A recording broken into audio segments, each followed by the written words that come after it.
नमस्कार प्यारे विद्यार्थियों। लगातार वीडियो अपलोड होने की श्रृंखला में ये आपके विज्ञान की आज अंतिम वीडियो है। उसके बाद कल से मैथ्स की वीडियो अपलोड होंगी। चैप्टर जो 11 है आपका विद्युत, इसमें भी मैं 2 पार्ट की वीडियो एक साथ बना रहा हूं।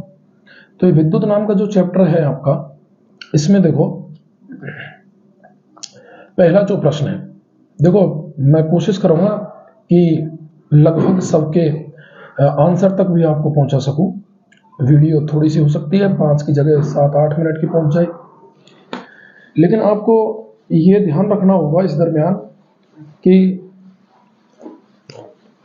आप अपने हिसाब से और ढंग से इनके उत्तर को क्लियर करें, क्योंकि मेरा मकसद यहाँ उत्तर कराना नहीं है, मेरा मकसद है आपको इंपॉर्टेंट प्रश्नों के बारे में अवगत कराना। तो देखिए पहला प्रश्न है विद्युत धारा, विद्युत शक्ति, विद्युत विभव, विद्युत ऊर्जा, प्रतिरोध, प्रतिरोधकता, प्रतिरोधकता और विशिष्ट प्रतिरोध एक ही बात होती है, और आवेश, इनके मात्रक पता होना चाहिए आपको। एम्पियर विद्युत धारा का, शक्ति का वाट, विद्युत विभव का वोल्ट, ऊर्जा का जूल होता है, प्रतिरोध का मात्रक ओम होता है, इसका रो होता है और इसका कूलाम होता है। ठीक है, इनमें से एक का एबीसीडी के रूप में आपसे जरूर पूछेगा। एक ये ध्यान रखना, ओम का नियम, ओम का नियम में V समानुपाती आई कि किसी चालक तार के सिरों पर उत्पन्न विभवांतर उसमें प्रवाहित धारा के समानुपाती होता है। ये ओम का नियम है। इसका प्रायोगिक सत्यापन इनकी ग्राफ बनवाएगा, आपसे बना देगा।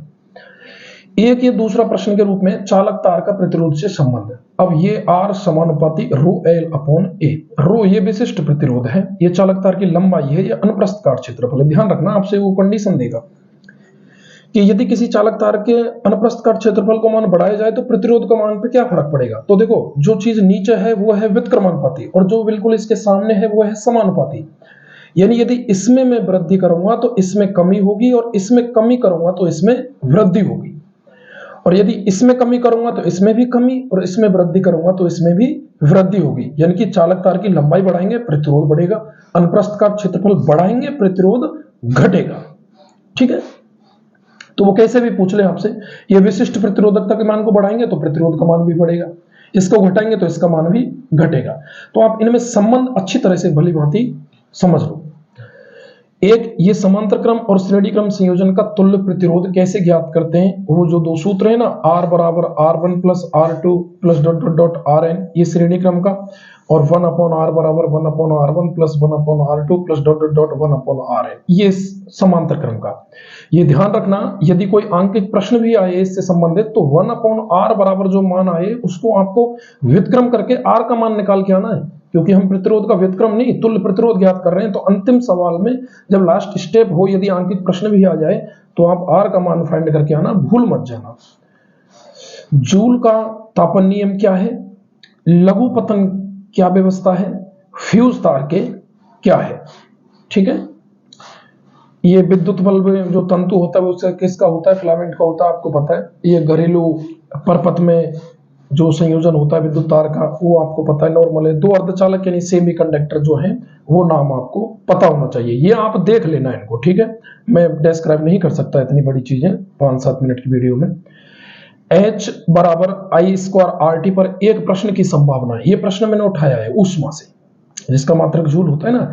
इस क्लास में आपके गुरुदेव ने करवाया होगा, ये फाइंड आउट भी करवाए होंगे प्रत्येक कंडीशन। H समानुपाती I² फिर R फिर T फिर तीनों समीकरण से ये सूत्र निकल के आता है, मैंने बच्चों को कराया है क्लास में। तो इनमें आपसे वो I R T इनमें से किसी के मान देगा और एक का मान पूछेगा, आप आराम से इसका मान पूछे तो इनको भाग दे दो, इसका पूछे तो इसका और इसका भाग दे दो, जैसे भी है आप मान निकाल सकते हैं। दूसरा पार्ट है प्यारे बच्चों विद्युत धारा का चुंबकीय प्रभाव। इसमें देखो ज्यादा कुछ है नहीं, एक तो फ्लेमिंग का दक्षिण और वाम हस्त नियम आप पर आना चाहिए, और उन नियमों में ये ध्यान रखना कि जैसे दक्षिण हस्त नियम है, ठीक है, तो ये अंगूठा, ये अंगुष्ठ, ये मुड़ी हुई उंगलियां, ठीक है, और मुड़ी हुई उंगलियां, ये अंगुष्ठ, ये क्या दर्शाएं, और एक ये तुम्हारी तर्जनी। ठीक है, ये ध्यान रखना। प्रत्येक कौन सा तो बल की दिशा को दर्शा रहा है, कौन सा विद्युत धारा की दिशा को दर्शा रहा है, ये नियम ढंग से, क्योंकि वो ऐसे पूछ सकता है कि फ्लेमिंग के दक्षिण हस्त नियम में अंगूठा किसकी दिशा को दर्शाता है। ये क्लियर होना चाहिए आपका पॉइंट। क्षण चुंबक की क्षेत्र रेखाओं का प्रतिचित्रण, जैसे ये क्षण चुंबक है ना, ये एन और ये एस, अब इसकी क्षेत्र रेखा उत्तर से दक्षिण दिशा की ओर होती है। एक बात और ध्यान रखना, इसके चुंबक के बाहर की दिशा तो होती है उत्तर से दक्षिण, लेकिन चुंबक के अंदर की यानी कि चुंबक में दिशा पूछे तो दक्षिण से उत्तर होती है। कंफ्यूज करेगा ये प्रश्न आपको।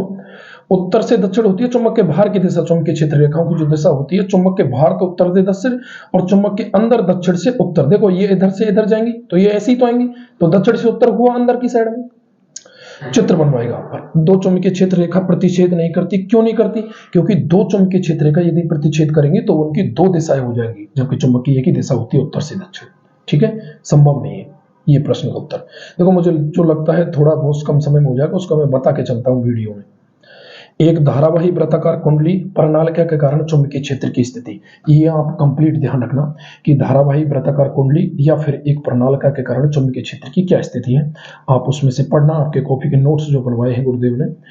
फ्यूज तार के कार्य भू संपर्कित तार, ये ध्यान रखना, ये फ्यूज तार मैंने देखो ऊपर भी लिया है और फ्यूज तार मैंने यहां भी लिया है, यानी कि यहां पर आना चाहिए।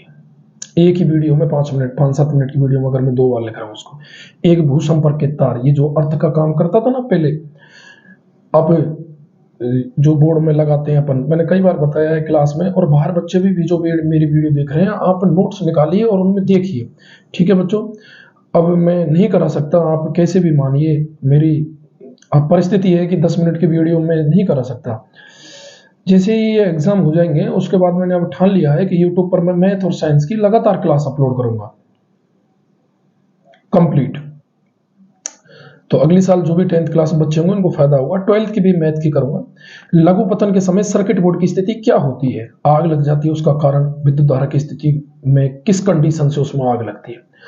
और पूरी किताब में जो चित्र मुझे लगे वो मैंने लास्ट में 4 लिख दिए, मस्तिष्क, हृदय, उत्सर्जन तंत्र और नेत्र। मादा और नर जनन, इनको मत भूलना। ठीक है, ये मुझे जो लगा मैंने बता दिया। और अब देखो आगे आपकी मैथ्स की वीडियो आएंगी, उनमें मैथ्स की जो वीडियो होंगी वो प्रत्येक प्रश्नावली की एक एक वीडियो बनाऊंगा मैं। तो सुबह लगभग 7 और 7:30 बजे और शाम को भी 7 और 7:30 बजे ये मेरा वीडियो अपलोड करने का समय है। तो आप देखिए और आपके आसपास के लोगों को भी बताइए, क्योंकि इससे कोई दिक्कत नहीं है, भला होगा किसी का। ठीक है, और प्रश्न देखो, आप जो कल बोर्ड का एग्जाम देंगे 100% फंसेंगे इनमें से। अब मिला लेना और मैं प्रश्न पत्र हल कराने की कोशिश करूंगा। ठीक है, तो आगे आने वाली वीडियो के लिए चैनल को सब्सक्राइब करें, औरों से भी करवाएं, और वीडियो को लाइक करें, शेयर करें और बेल आइकन के बटन को दबाना न भूलें, जिससे आपको आने वाली वीडियो का नोटिफिकेशन समय से प्राप्त हो सके। धन्यवाद। चैनल का नाम मैथ्स विद एल के तिवारी।